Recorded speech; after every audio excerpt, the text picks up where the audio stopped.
En el centro de la Biblia, los salmos contienen testimonios sobre la oración y la adoración del antiguo Israel. No solo los sacerdotes profesionales están orando, la gente de la tierra, los poetas y los reyes cantan alabanzas al Creador y Salvador, pero también lloran y claman al Señor, anhelando su juicio y salvación. Entre estos salmos, que reflejan el sufrimiento del antiguo pueblo de Israel, también podemos encontrar destellos proféticos sobre el fin de los tiempos, cuando el gran juez finalmente vendrá en respuesta al anhelo de las naciones. Y el impulso escatológico de estos salmos ha sido notado por numerosos eruditos bíblicos.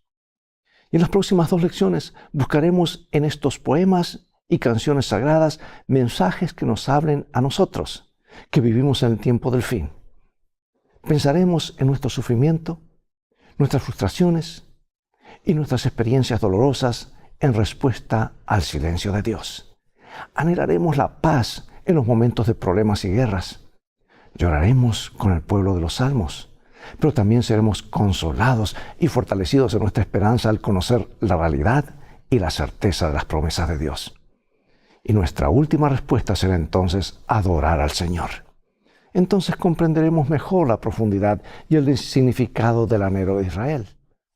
Pero lo más importante es que descubriremos cuán relevantes son los cantos de estos poetas y sacerdotes de los salmos para nosotros que vivimos en el tiempo del fin. Así que busca tu Biblia y vamos a abrirla para comenzar en Apocalipsis capítulo 14, versículo 1, y en un momento más regresaré.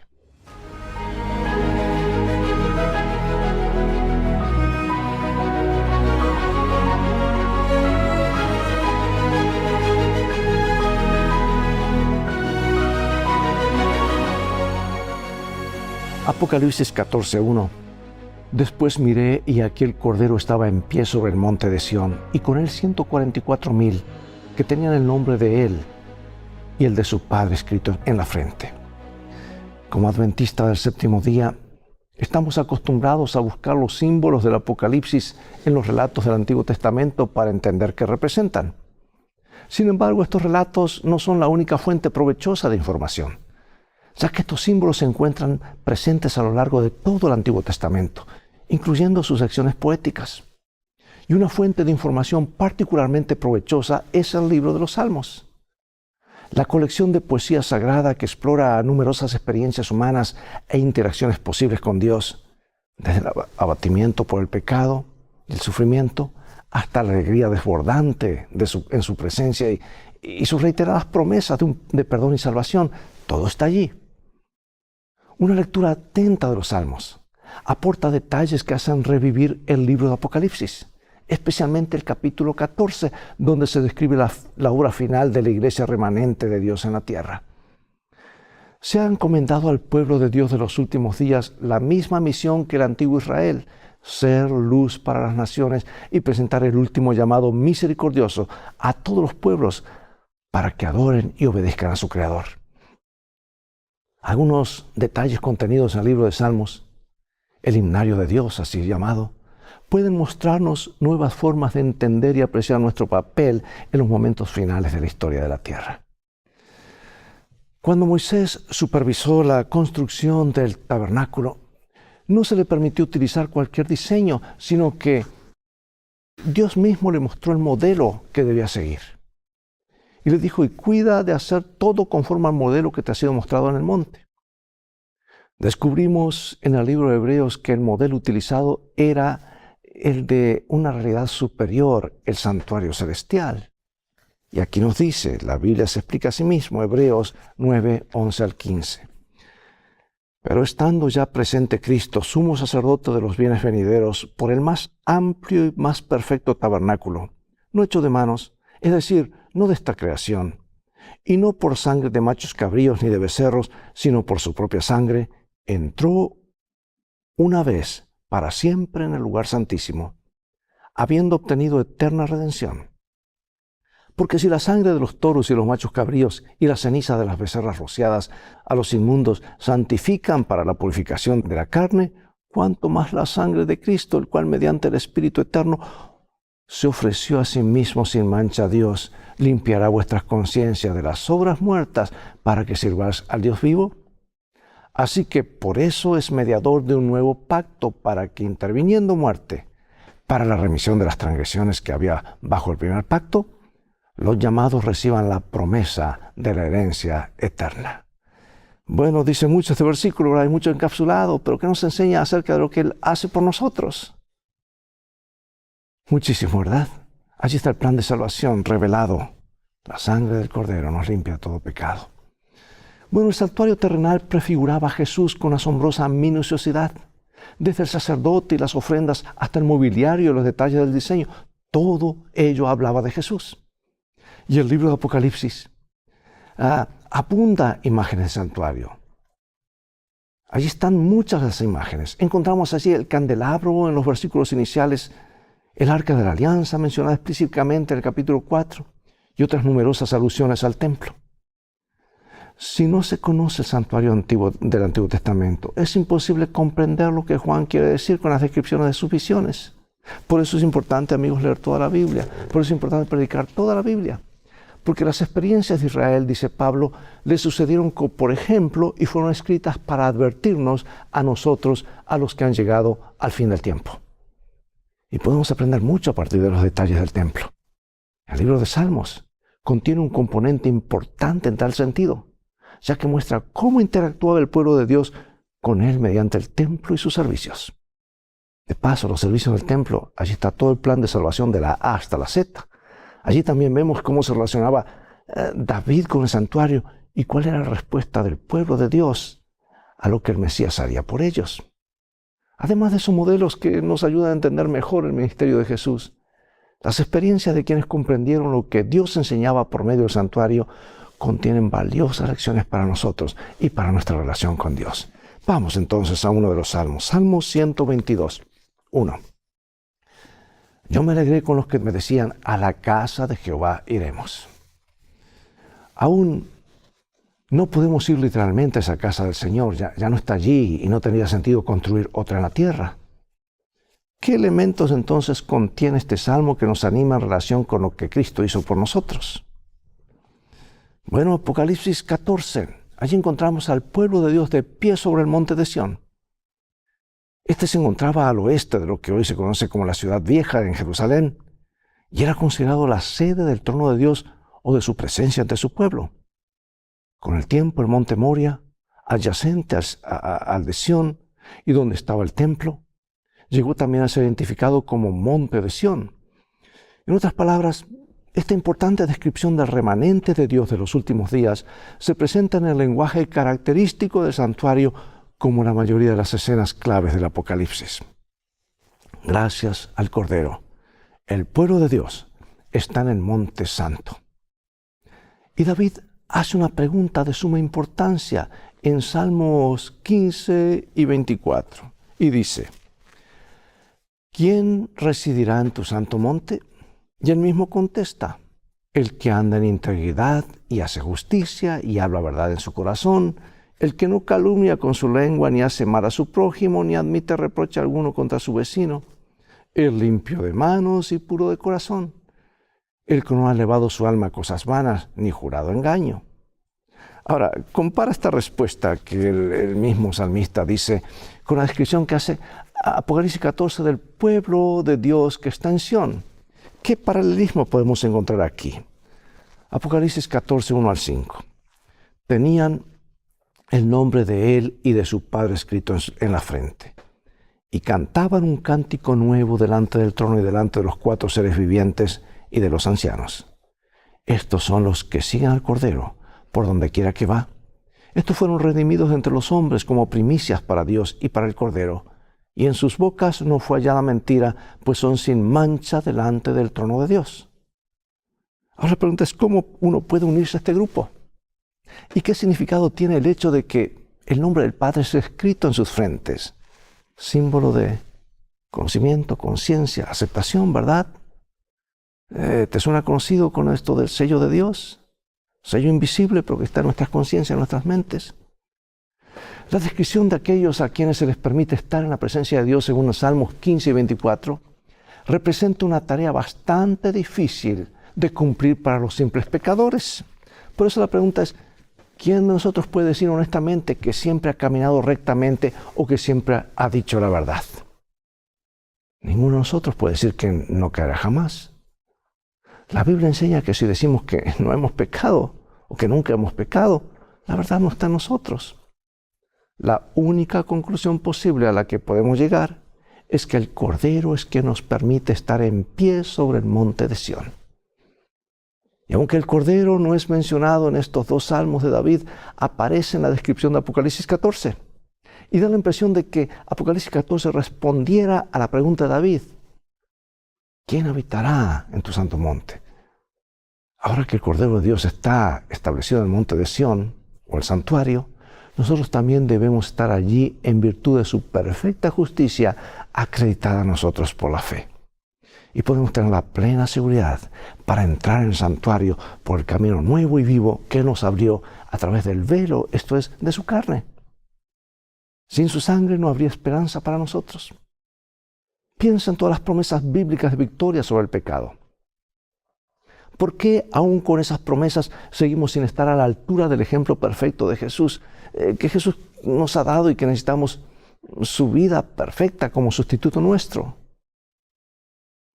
Tenemos un largo camino que recorrer, pero no nos desanimemos, todo es posible con Dios. El remanente reunido en Sión tiene un nombre escrito en su frente, el del Padre y el del Cordero.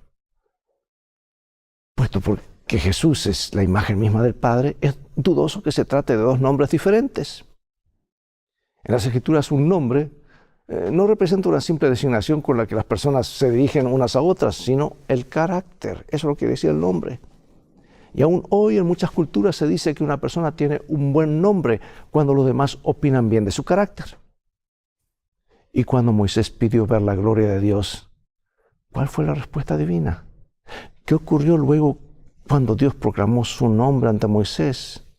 Dice que entonces Moisés, apresurándose, bajó la cabeza hacia el suelo y adoró. Algunos imaginan adecuadamente la gloria de Dios como una luz enceguecedora e inaccesible. No obstante, la gloria divina es más que una simple exhibición visual. Su gloria es su carácter. Y lo mismo ocurre con el nombre de Dios, que también representa su carácter. Y cuando la Biblia dice que los integrantes del remanente tienen el nombre de Dios escrito en sus frentes, no se refiere a una inscripción literal, sino al carácter divino presente en la mente y en el corazón. La vida de ellos refleja el amor y el carácter de Dios como resultado de haber sido atraídos a Dios y de amarlo a causa de quién es y lo que ha hecho por ellos. Cuán interesante es también el hecho de que cuando Dios se describe a sí mismo ante Moisés, lo hace en conjunción con la entrega de otra copia de los 10 mandamientos, una transcripción de su carácter. Del mismo modo, quienes tienen el nombre de Dios en sus frentes en Apocalipsis 14 son los que guardan los mandamientos de Dios. Nota lo que dice Hebreos, dice: este es el pacto que haré con ellos después de esos días, dice el Señor. Pondré mis leyes en sus corazones y las grabaré en sus mentes, y nunca más me acordaré de sus pecados y sus transgresiones. Hay allí una notable definición del Evangelio. Aunque la ley de Dios se refleja en nuestra vida, todavía necesitamos que nuestros pecados no sean recordados nunca más. El nombre de Dios es su carácter.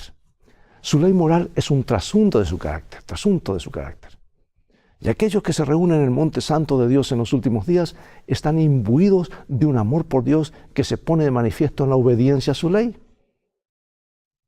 Si somos salvos por la fe y no por la ley, ¿cuál es entonces la importancia de la ley de Dios?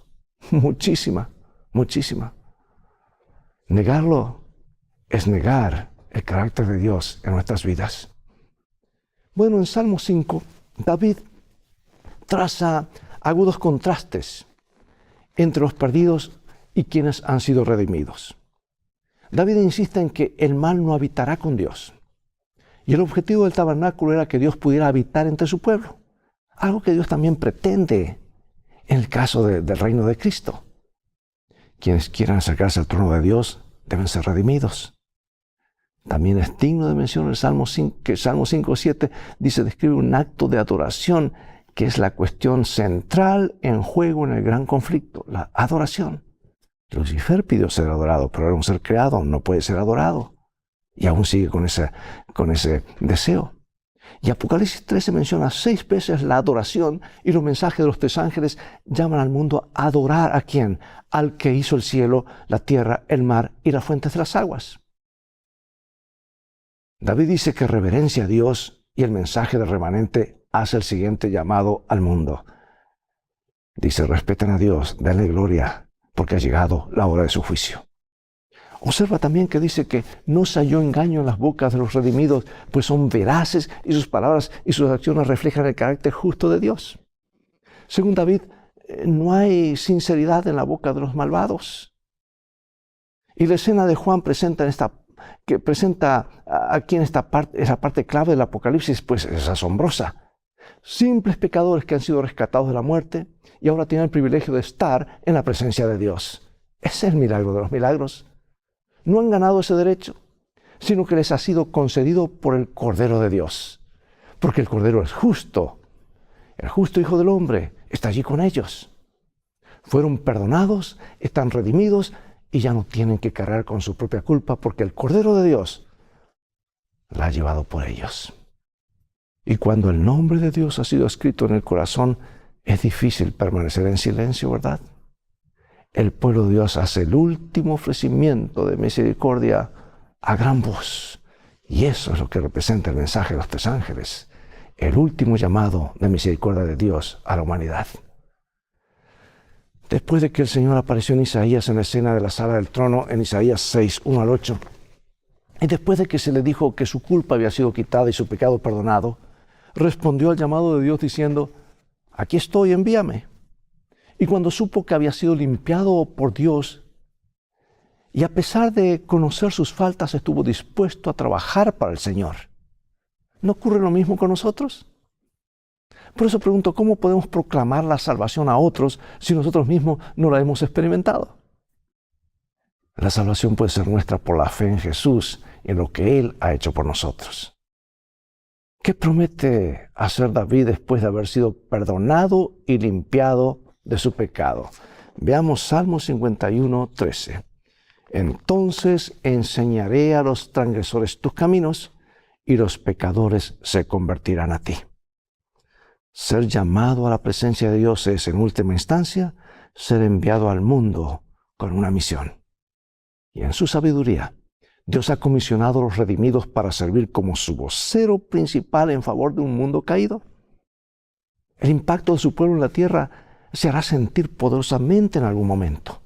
Porque dice en Apocalipsis 18:1, dice que su llamado final está dirigido al planeta caído, que está dirigido, va a iluminar al mundo entero. El carácter de Cristo, reflejado en sus hijos. Yo leo esta hermosa cita clásica del libro Camino a Cristo. Dice, tan pronto como uno va a Cristo, nace en el corazón un vivo deseo de hacer conocer a otros cuán precioso amigo ha encontrado en Jesús. La verdad salvadora y santificadora no puede permanecer encerrada en el corazón.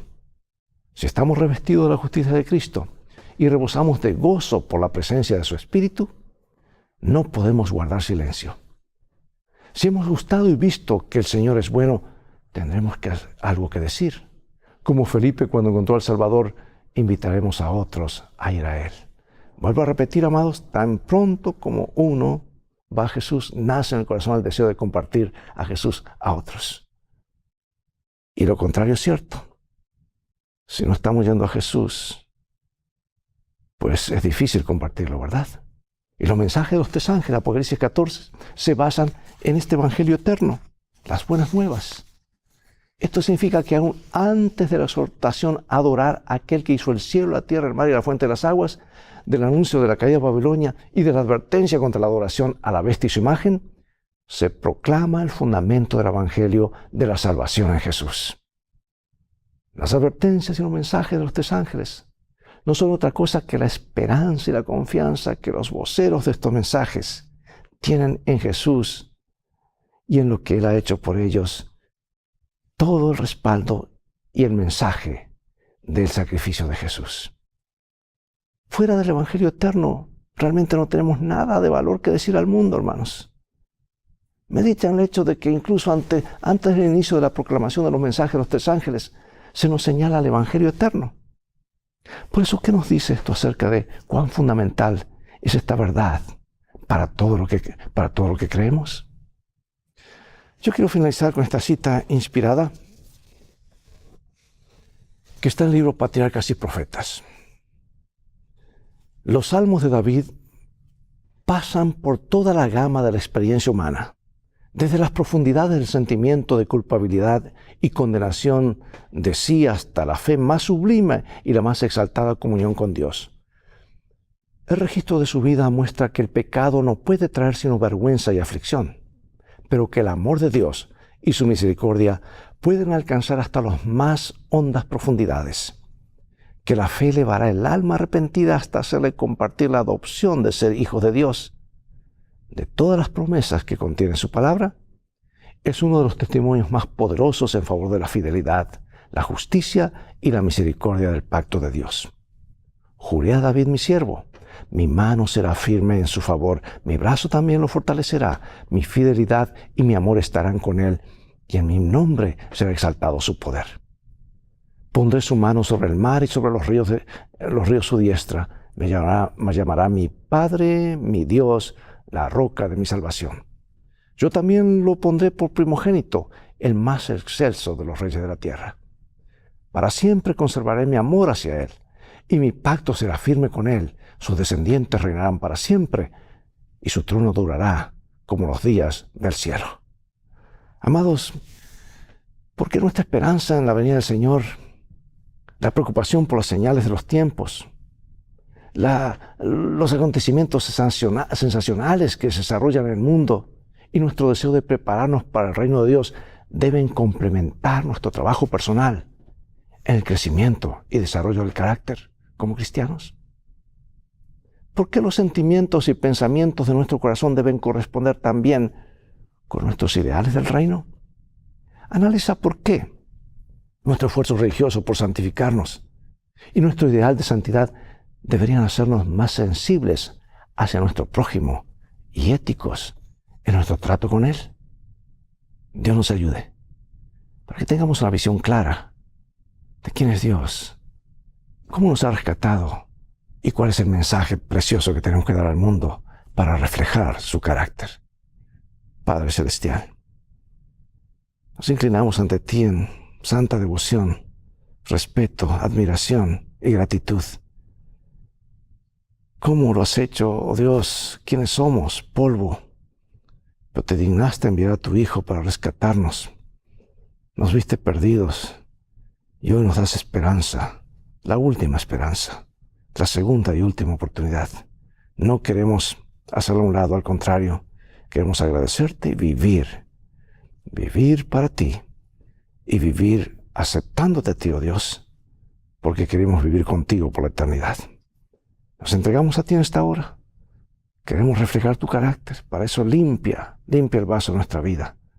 Llénanos de tu Espíritu. En el nombre de Jesús oramos. Amén. Bien, amigos, es todo el tiempo que tenemos por hoy. Llegó el momento de despedirnos. Hasta el próximo programa de la serie Lecciones de Vida. Invita a otros a sintonizar este canal. Y así te transformarás en un canal de bendiciones para los demás. Dios te bendiga y te guarde. Y recuerda, tú vales mucho para Jesús. Él te ama más de lo que puedes imaginar.